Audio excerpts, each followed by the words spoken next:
ఈ బాత్రూమ్ యొక్క పరిస్థితి ఒక్కసారి చూడండి. సీతక్క గారికి హెచ్చరిస్తున్నాము.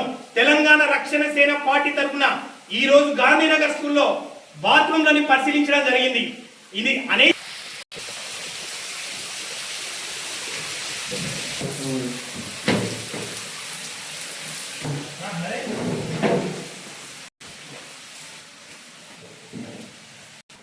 అపరిశుభ్రంగా ఉన్న ఈ బాత్రూమ్ వ్యవస్థని ఒక్కసారి మీరు స్వయంగా వచ్చి పరిశీలించకుంటే రేపు మీ యొక్క ఆఫీస్ ని ముట్టడించి ఏ విధంగానైతే మీ పనితనాన్ని పని చేపించుకోవాలో ఆ తత్వం, ఆ పట్టుదల తెలంగాణ రక్షణ సేన యువ నాయకులు ఉంటుందని హెచ్చరిస్తున్నాను సీతక్క గారు.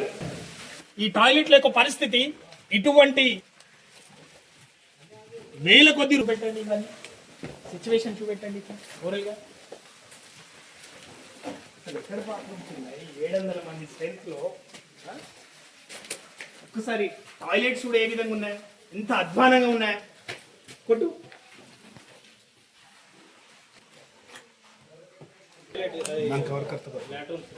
ఈ లాట్రూమ్స్ చూడండి ఒక్కసారి. ఈ లాట్రూమ్ యొక్క దీనస్థితి చూడండి ఒకసారి. మొత్తం క్లియర్ గా విజువల్ తీయండి. సీతక్క గారికి పంపిద్దాం. లోపల తీయండి చాలు. ఏంటబ్బా ఇది? ఎలా చదువుకుంటారు, హెల్తీగా ఉంటారు? బాత్రూమ్ యొక్క పరిస్థితి చూడు ఎంత అధ్వానంగా ఉందో. ఏందమ్మా ఇది? అట్లీస్ట్ వీధి లైట్లు కూడా ప్రొవైడ్ చేయని ప్రభుత్వం కాంగ్రెస్ ప్రభుత్వం. కాంగ్రెస్ ప్రభుత్వం నాయకులారా హెచ్చరిస్తున్నాను మిమ్మల్ని. తక్షణమే విద్యాశాఖ మంత్రి అయినటువంటి రేవంత్ రెడ్డి చూడండి ఒక్కసారి విజువల్. ఇక్కడ టేప్ వేయలేదు, ఏం లేదు. పిల్లలు ఇక్కడ పట్టుకుంటే కరెంట్ షాక్ తో ఏమైతారండి? మీ పిల్లలు ఇలానే అశ్రద్ధత వహిస్తారా? సీతక్క గారు, రేవంత్ రెడ్డి గారు మిమ్మల్ని హెచ్చరిస్తున్నాను. చూడండి ఒకసారి విజువల్. రక్షణ సేన తీవ్రంగా ఖండిస్తుంది.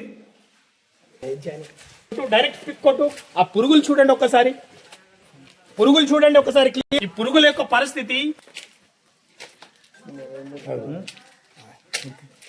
ఇది బాత్రూమ్ల పరిస్థితి.